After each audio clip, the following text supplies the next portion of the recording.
ఖమ్మం జిల్లా సత్తుపల్లి పట్టణంలో మందకృష్ణ మాదిగ పిలుపు మేరకు ఎంఆర్పీఎస్ నాయకులు నిరసన దీక్ష చేపట్టారు. ఈ కార్యక్రమంలో ఎంఆర్పీఎస్ నాయకులు మాట్లాడుతూ ఎస్సీ వర్గీకరణ చట్టభద్రత అయ్యేంత వరకు గ్రూప్ 1, గ్రూప్ 2, గ్రూప్ 3తో పాటు ఏ ఒక్క ఉద్యోగ నియామకంను భర్తీ చేయకూడదని, అలాగే ప్రత్యేక ఆర్డినెన్స్ తెచ్చి ఉద్యోగాలలో మాదిగలకు మిగిలిన కులాలకు జనాభా ప్రకారం వర్గీకరణ చేయాలని డిమాండ్ చేశారు. ఈ కార్యక్రమంలో మండల మరియు జిల్లా ఎంఆర్పీఎస్ నాయకులు ఈ దీక్షలో పాల్గొన్నారు.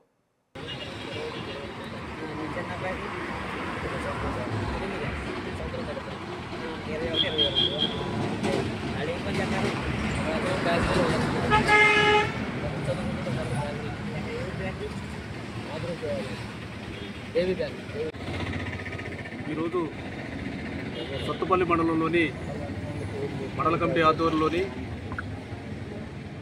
గౌరవశ్రీ పద్మశ్రీ మందకృష్ణ మాదిగ గారు ఆదేశాల ప్రకారం గ్రూప్ 1, గ్రూప్ 2 అదేవిధంగా పోస్టులను తెలంగాణ కాంగ్రెస్ ప్రభుత్వం ఉన్న అసెంబ్లీ తీర్మానం వర్గీకరణ చేస్తానని చెప్పి మాటలు చెప్పుకుంటూనే వర్గీకరణ బిల్లు పాస్ కాకముందునే కొన్ని ఉద్యోగాలు భర్తీ చేయడం అనేది మాదిగల్ని మోసం చేయడం అనే విధంగా మేము భావించుకుంటున్నాము. ఏది ఏమైనా సరే ముఖ్యమంత్రి గారు ఇచ్చిన మాట ప్రకారం వర్గీకరణ బిల్లు ప్రవేశపెట్టిన తర్వాతనే ఇతర ఉద్యోగాల పోస్టులను అమలు చేయాలని మేము పిలుపునివ్వడం జరుగుతుంది. ముఖ్యమంత్రి గారు మాట తప్పింది కాబట్టి వర్గీకరణ త్వరితగతంగా బిల్లు అమలు చేసి తమ చిత్తశుద్ధిని నిరూపించుకోవాల్సిందిగా కోరుతున్నాము.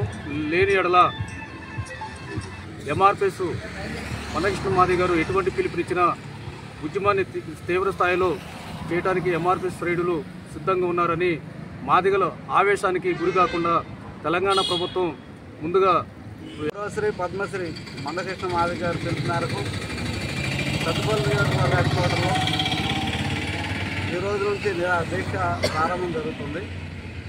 ఉద్దేశం ఏంటంటే ఎస్సీ వర్గీకరణ చట్టబద్ధ అయ్యే వరకు గ్రూప్ 1, గ్రూప్ 2 పోస్ట్ నిలిపేయాలనేది ఒక డిమాండ్ అయితే, రెండోది మేమంతా మాకంతా రిజర్వేషన్ పక్కాగా మాకు వచ్చే వరకు మా నాయకుడు కృష్ణమాదిగ గారు ఎలాంటి పిలుపునిచ్చినా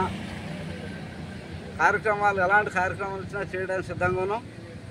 కాబట్టి ఈ విషయం ప్రభుత్వాలకు చేరే వరకు మరి గౌరవశ్రీ ముఖ్యమంత్రి గారు రేవంత్ రెడ్డి గారు మరి మొదల అన్న మాట ఏదైతే ఉందో దాన్ని నిలబెట్టుకునే విధంగా ప్రభుత్వంతో మాట్లాడి తీర్మానం చేయవలసిందిగా ఈ సభాముఖంగా తెలియజేయడం జరుగుతుంది. ఇట్లా ఎంఆర్పీఎస్ సత్తుపల్లి ఖమ్మం జిల్లా. అదేవిధంగా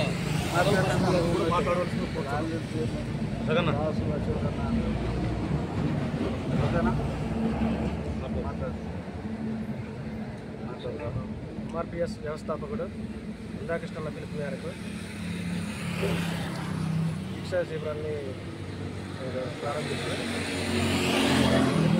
పిలుపు మేరకు ఏబీసీలు వర్గీకరణ ఏదైతే ఉందో అది అమలయ్యే వరకు ఈ పోరాటం ఖచ్చితంగా కొనసాగిస్తామని